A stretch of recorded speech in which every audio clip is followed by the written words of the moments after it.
Right Koteswara గారు మీతో start చేద్దాం. ఎందుకంటే మూడోసారి అధికారంలోకి రావాలనుకుంటున్నటువంటి బీజేపీ మోడీ ఈసారి బడ్జెట్ సమావేశాలు ఇవాళ రాష్ట్రపతి ప్రారంభించారు. ఇక ఓటర్ అకౌంట్ బడ్జెట్ ఉండే అవకాశాలు ఎక్కువ ఉన్నాయి. తెలుగు రాష్ట్రాలు కూడా ఆశతో ఎదురు చూస్తున్నారు. ఇప్పటిదాకా ఎప్పుడు ఆశించిన స్థాయిలో తెలుగు రాష్ట్రాలకైతే వరాలు కేటాయించలేదు. ఇప్పటికే అనేక విభజన హామీలకు సంబంధించినటువంటి ఉన్నాయి. జాతీయ ప్రాజెక్టులకు సంబంధించినవి కావచ్చు, ఇలాంటి కోచ్ ఫ్యాక్టరీలకు సంబంధించినవి కావచ్చు, ఉక్కు ఫ్యాక్టరీలకు సంబంధించినవి కావచ్చు, ఉభయ రాష్ట్రాలకు సంబంధించిన చాలా ఇష్యూస్ పెండింగ్ ఉన్నటువంటి నేపథ్యం ఒకటైతే, ఇక దేశవ్యాప్తంగా ఎన్నికలు పోతున్న నేపథ్యంలో ఏమైనా కొత్త విషయాలు, కొత్త వరాలు ప్రకటించే అవకాశాలు ఉన్నాయా అనే ఎక్స్పెక్టేషన్ ఎట్లా చూడాలి? గతంలో ఓటర్ అకౌంట్ బడ్జెట్లను పెట్టినప్పుడు రాష్ట్రాలు కానీ లేదా కేంద్రంలో కానీ ఆ విధమైనటువంటి ప్రజాకర్షక పథకాలు లేకపోతే కొత్త పథకాలు ఇట్లాంటివి ఏమీ ఉండేటువంటి అవకాశం లేదు, గతంలో లేవు. ఎందుకు అంటే ఓటాన్ అకౌంట్ అనేటువంటిది రాజ్యాంగబద్ధంగా బడ్జెట్ పూర్తి బడ్జెట్ లేనప్పుడు అవసరమైనటువంటి ఖర్చులకి లేదా ఆన్గోయింగ్ స్కీమ్స్కి బడ్జెట్తో నిమిత్తం లేకుండా సాగేటువంటి వాటికి అవసరమైనటువంటి ఖర్చులకి ఖజానా నుంచి ప్రభుత్వం నిధులు తీసుకొని వాడుకోవడానికి ఇచ్చేటువంటి అనుమతి తప్ప పూర్తి బడ్జెట్ కాదు.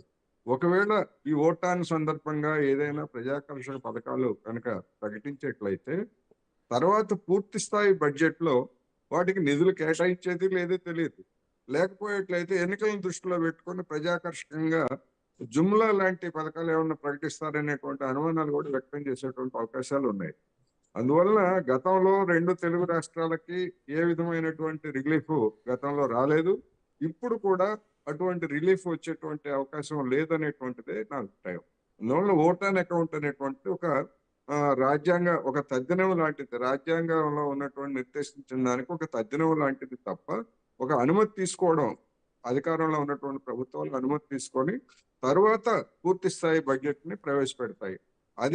దాన్నే ప్రాతిపదికగా తీసుకోవాలి.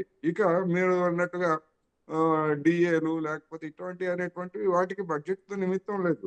ఎందుకంటే డిఏలు ఇట్లాంటివన్నీ కూడా బడ్జెట్ తో నిమిత్తం లేకుండా 6 నెలలకు ఒకసారి, బడ్జెట్ ఏడాదికి ఒకసారి పెడితే డిఏలు అనేటువంటివి 6 నెలలకు ఒకసారి ప్రకటించేవి.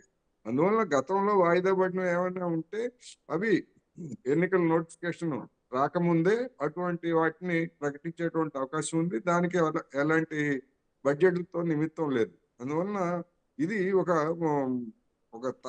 తంతు అంటే ఐ మీన్ ఒక అధికారం, పరిమితమైనటువంటి అధికారాలు తీసుకోవడానికి చేసేటువంటి ఒక రాజ్యాంగ ప్రక్రియ తప్ప పూర్తి బడ్జెట్ కాదు. అందువల్ల ఈ బడ్జెట్ లో ఏవైనా ప్రకటించారు అంటే మాత్రం అవి ఎన్నికల కోసమే అనేటువంటిది స్పష్టం.